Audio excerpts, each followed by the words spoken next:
Hello. Anyways. Hello. Welcome back to Hunter Tuned. Today we're gonna button up the Integra, get everything going, and go drive it around and tune it up. So we got the Integra running good in the last video. The stupid frickin' VTEC solenoid was causing a bunch of clacking and clanging because the solenoid was open, and you know, just causing a bunch of rattling going on in the cylinder head. So that's all fixed now. Everything is good. I drove the car earlier and it drove completely good. Everything was working. I got the boost solenoid and the boost control and everything is working. I verified all that. And yeah, so what I did already off camera is I changed the oil, switched it over to Schaefer's 1540, and I also changed the spark plugs because if you noticed maybe in the last video it was like pop, you know, it would have like a pop once in a while, like a misfire, and it was because the plugs were so gummed up full of junk from running with the VTEC thing all messed up, and the fact of we got oil inside of the spark plug tubes when we ran it with the valve cover off to try to figure out that issue. But I got new plugs in it and now it runs frickin' buttery smooth. No more popping, misfiring or nothing like that. The plugs, like I just said, just kind of got fouled out from the oil and shit that we were cleaning out the spark plug tubes and all that. So that's all good now. So now T-Bag is just throwing the headlights in this thing because the guy actually took them out to clean his engine bay when the motor wasn't in and whatnot, and he never put the headlights back in. So we're putting the headlights back in so we can go drive it around because it is dark out and you need headlights for safety, kids. Oh, fuck it. Headlights are just draw on the motor. I don't have brights. I still have to figure that out. Oh, also, I wanted to kind of let you guys know, I did a boo-boo the other day when I was all stressed out working on this fucking thing. Like super, just fucking mind wasn't running right, and you know, sometimes stress and shit gets the best of you. And I was actually taking this car for a drive and I did not latch the hood pins, and the hood actually flew up on the car, and I was at my breaking point at this point when the hood flew up, and it fucking sucked, guys. No, the windshield was. What? The windshield was at its breaking point. Yeah. Yeah, so anyways, I was not in a good mental state at this time when I didn't think, and the pins weren't latched because I just shut the hood and then I was working on a bunch of stuff and I just forgot to latch the pins, and the hood ended up flying up on the car and cracked the windshield up. So it did damage the carbon fiber hood very, very slightly. If you guys can see, there's like a little crack right here in just the corner of the hood. Everything else on the hood is good. Like there's no other stress cracks or any cracks of any sort anywhere else on the hood. So I did agree to replace his windshield and get some money off of the bill for this whole build, which, I mean, it kind of sucks because I have more time into it than what I'm charging the guy, obviously, and whatnot, but I'm just going to be fair with him and, pay for the replacement windshield and pay for whatever damages I did cause with that hood flying up. So we're on the same page there. It's just, it really freaking sucks when, like I said, when your mind's not right, I don't know. It sucks. You know what I mean? I've been there. This is like the third or fourth time I've had a hood fly up on a Honda, and it gets the best of you sometimes. But yeah, like I said, I'm sure Honda guys out there have had the same problem, but it did happen. It is what it is. Let's get over it. Let's just fix it and make the car run right, because that's what I'm good at. So next, I'm actually going to be taking my decapped injectors out, and we're going to put the 2200s back in. We just threw those in because we were diagnosing a bunch of stuff, and I knew that these injectors were good. The 2200s I wasn't sure of, so I pulled them out to diagnose some stuff and whatnot. So I'm going to pull the injectors out. We're going to put the Bosch 2200cc injectors in this thing, and we also need to drain the pump gas out of it because it has like a quarter to half a tank of 93 in it, and we're going to be switching the car over to E85. So we're going to pull the injectors, and I'm going to pull the what the fuck you doing? Breaking shit. Yeah, where are the zip ties? Zip ties are... I think it looks better without that thing on there. I don't know where they are. I don't know either. So anyways, we're going to drain the pump gas out of this thing, and how I do it is I just run the return line. I pull the return line off, and then I put a piece of hose onto it, and run the hose out to a gas can, and I just run the car, and the return line will literally just pour the gas right into the gas can instead of back into the gas tank. So I've done it this way a bunch of times, never no issues, and it works good. So I'm going to do that till it's almost empty or completely empty, and then we're going to pour E85 in, tune this thing up. All right, guys, I figured I'd show you quick the Bosch 2200 versus these newer style Camaro injectors that I had in there. These are the same injectors that I'm currently running in my hatch, and these are the Bosch 2200s. You can see they are literally the same exact height, like size injector. They're really short injectors, so you need these longer top hats. This is like the conversion top hat from like a domestic to an import injector size. So I was just curious if anybody was interested in these injectors. I would sell them for the same price as the regular flex fuel injectors, you know, 125 bucks. And I just don't have the top hats for them. And I had a set of top hats on mine. Like I said, these are the same injectors that are over here. And I had these injectors in my hatch, but these are a smaller top hat, and I had to actually grind the rail and grind the manifold to space these injectors to actually fit. But they do flow a little bit more than the flex fuel style ones, so I would say they're like, you know, closer to like a 1200 cc instead of the 1000. But like I said, they do work good, and I mean, I went 1090 at 133 on E85 with these injectors, so they work pretty good. All right, guys. Oh, hang on. All right, guys, so we got the 2200 Bosch injectors in, and we're just draining the pump fuel out of it. Look at this thing. She is just a pouring. I got a hose on the return line running into this gas can, and yeah, dude, she is eating. She is eating fucking breakfast, dude. Oh no, that's like a T-bone steak. Yeah. She's cooking. She's cooking with bacon. What do you think, Cristiano? Oh, I'm into it. Yeah, you're into it? Tastes good. Yeah, yeah, take a real quick sip. Michael's over here live streaming. I'm back. Yeah, you're back? Yeah. We streaming, bro? Should. No torque. Should make them look at each other. What's up? Alright, we're going to drain this fuel out, run to the gas station, get some E85, and we're going to go over some tuning stuff because these Bosch 2200s are kind of a pain. Alright guys, quick little update. Sorry, I just had some Doritos. Y'all ever try Doritos, like nacho cheese Doritos and taco dip? It is fucking mint. It is mint. I love them. Super good. Anyways, so working on the Integra, got the injectors installed. These are the Bosch 2200s or the Bosch 210s, as like Sloppy Mechanics calls them. And got these things installed into the rail with those top hats that I showed you that fit the other injectors, and they fit these injectors, whatever. They're really short injectors, so you need those really tall top hats to make them work in a Honda. But everything is installed. I got everything wired up and looking good. I got a base map on the car.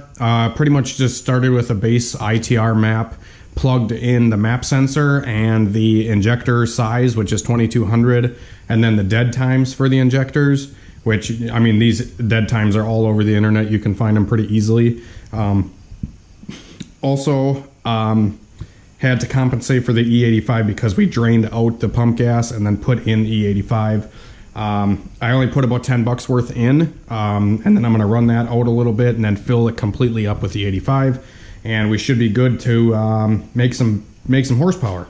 Now, the only thing, these injectors are a little bit trickier to tune because they are so large. At like cruising and idle, like the idle and the cruising portions of the map, considering these injectors are literally running at like 0.5%, like when you take 5% in and out of it, like say on the fuel map, if you take 5% out, it could mean that the air fuel is going to change from a 12.0 to a 16. You know, instead of like a smaller injector, like 1000, like my flex style or whatever, you pull 5%, you can kind of fine tune idle and cruising and stuff like that. But like I said, with these larger injectors, that's a little bit harder to do. You can still do it, and I got the car pretty much tuned up tonight already. Didn't film it because I was kind of just, you know, focused and getting shit done. But like I said, they're a little bit trickier to tune. I may go over some of the stuff tomorrow. I just tuned like idle and cruising. That's literally all I did. I didn't like get into boost or nothing, so we didn't make no horsepower yet. I plan on doing that tomorrow and focusing on that, but some other stuff took up some more time, like, you know, we had to wire the injectors, get them reinstalled, drain the fuel, all that, and that kind of took up majority of tonight, and we were just live streaming and having fun and whatever. But one thing I really did want to go over with you guys is this whole windshield and hood situation on the car. It really bugs me, you know, considering this was my fault and it sucks. I'm an honest type of guy. I'm not going to hide nothing from nobody, and I'm going to be as straightforward with somebody as I possibly can. That's the only way to be. And if you're not that way, like, okay, say when I was younger, if I wasn't that way, it's always going to come back and bite you in the ass. So it's almost better to just be honest and upfront with everybody all the time. Everything just turns out 100% better, usually when you're like that. So that's one advice that I can give to you guys, is just be straightforward, honest. You know, there's no reason to lie. You know, we're all human and shit happens. And unfortunately, the hood situation happened on this car. So like I said, it definitely needs a new windshield. I did talk to the customer and we kind of agreed on, you know, hey, I'll pay for the windshield, or I'll take it off of whatever he owes me for all this labor and tuning and, you know, turbo kit install and all that stuff. I mean, we did quite a bit of work on this car prior to the VTEC solenoid giving us issues with the clacking and shit. For example, like we built the whole turbo kit. We had to make a downpipe, run the O2 sensor there, redo the intercooler piping, put the wastegates on, get that all situated, run the vacuum lines, and wire the boost control solenoid and into the ECU and everything like that. We also had to, like I said, install those injectors and put the oil catch can on, relocate the battery to the back. I ran all new, brand new 0-gauge wiring for the battery because the stuff he had was a little too thin and the fuse that was in line was a little too small for this kind of setup. Other than that, I mean, I got a couple bucks into it too with, like, you know, vacuum lines and spark plugs and oil. We actually changed the oil on this thing today. I put Schaefer's 1540 in it, new oil filter. So there's 2 oil changes that I had to do on the car already. I rebuilt the distributor because the igniter went out on it when we were having a lot of these issues. The igniter went out in the distributor, so I had to replace that. And I swapped the camshafts out and the rocker arms and all that stuff because I did have a worn rocker and stuff like that. And I replaced a lot of that stuff just because I didn't know what the hell was going on with the car. And it sucks because, you know, say I was going to charge this guy. I'm not charging him this much, I don't want to tell you guys what I'm charging him because I don't really feel comfortable talking about that stuff on camera. But say I charge him X amount of dollars and I kind of broke the hood and the windshield. So the hood is definitely damaged. It does have a crack right here. You know, this corner right here is cracked up. So technically, you know, this hood is, you know, a $700 hood. So, no, it wasn't brand new when he brought it to me. No, you know, whatever. But technically, for me to make this feel right, I owe him a hood. I also owe him a windshield. So $700 for the hood and like $300 for the windshield. You know, that pretty much is cutting into all the money that I made on this car. So I don't necessarily, I don't know. I'm gonna be, you know, straight up and honest with the guy and just be like, you know, dude, we're gonna try to work something out here, but I don't really feel comfortable charging him, you know, all the money or whatever because, you know, this situation we have at hand. But at the same time, I added a whole week worth of bullshit into working on this car because the fucking VTEC solenoid. It sucks. Because when he dropped the car off, he said, hey, we had issues with that solenoid, I think. He said, I think we had issues with that solenoid. I said, okay, I've never seen one go bad. I'll try it out, see what's going on with it. Never have I ever seen a solenoid do what this car was doing, which is crazy, and it's a mind fuck. And to a lot of you guys, it was like a huge eye-opener, and you're like, oh my God, how did that happen? You know, or how does that do that? That's crazy. I've never seen that before. And I'm in the same boat. Like, I've never seen that before. So, I mean, we're in that situation of he kind of told me this. So the whole week of bullshit was kind of my fault because I didn't listen to him initially. And he said the VTEC solenoid was bad. You see where I'm coming here, guys? Like, this kind of sucks. I'm kind of just going to probably take, you know, I'm probably just going to bite the bullet on this one and take a loss because, I mean, I want to make this right. I don't want the guy to, you know, just for an example, like, you know, I was kind of talking to him and I heard somebody in the background after he looked at the windshield, and I heard somebody in the background and he's like, oh, dude, he fucked your shit up, dude. And I don't know who it was or who was talking or whatever, but just hearing that really killed me. And I'm like, dude, I did not mean for this to happen. You know, like, I really didn't mean for the hood to fly up. I didn't mean for the windshield to break. Like, it just happens. I'm a human, you know, I fuck up sometimes, you know. Nobody's perfect. And especially a one-man show that's been dealing with a fucking VTEC solenoid that gives you a bunch of head noise. Like, it was driving me nuts, you know, so I wasn't 100%. But, you know, like I said, I'm going to make this right, and I don't want people to talk down on me because of it, you know, because that drives me nuts. But we're going to try to get this all situated, get this working. Car runs pretty good so far. Got the E85 in there, like I said, and we're going to be working on it more tomorrow. I might make a dedicated video just to kind of tuning on this thing if I feel up to it. If not, I do have some other stuff I'm doing tomorrow as well. I have a guy coming to look at the KLR because the forks and stuff, we might try to straighten them out and see what I all have to order for this bike to get it up and running good. And then I also have to pick up my ZX636, which is getting at Feral Performance right now. He's fixing the chain. We replaced the chain because it had a cheap chain on it, just like the R1 did, that broke. And I almost fucking died because the chain broke. So we got a new chain coming for the 636 and a new sprocket, and he's just going to do some other little, you know, tweaks to it. And then I'm going to pick that thing up tomorrow, and we might be throwing the boost on the dyno tomorrow or Wednesday maybe. I'm not sure what day, but you know, hopefully we can do some of that stuff as well as tune the Integra. So anyways, that's probably going to end this video off, guys. I appreciate everybody that's been tuning in and watching the videos. It means the world to me. I say this every video, but it's crazy because, you know, we're steadily growing, and I appreciate every single one of you guys from the bottom of my heart.